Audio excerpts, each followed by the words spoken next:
Hello, Super Dave here, Discount Pest Control. I noticed that I thought my oil level was rising in this G530 pump, which told me maybe it's leaking back in there.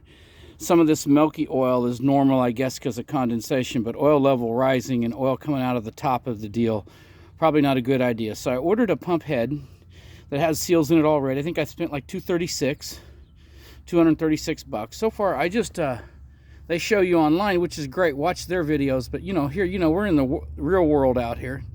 You notice how I had to put a wire on there to keep that hose from blowing off. Kind of a shitty connection considering it's supposed to go up to 300 or 400 psi.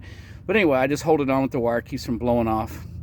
I did leave everything hooked up. You see that? Worked really well. Now, as far as this drain, here's my 6-inch piece of furnace duct not snapped together. And works really well to get you off the trailer.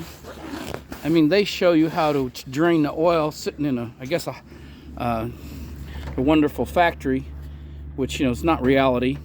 Anyway, I stuck the furnace duct in there, piece open, and then kind of bend it where it just fits in there. And then I put a roll of tape holding it open, but it drains out real well and don't make a drop of a mess. But anyway, as I pull the head off, I'll make it number 2.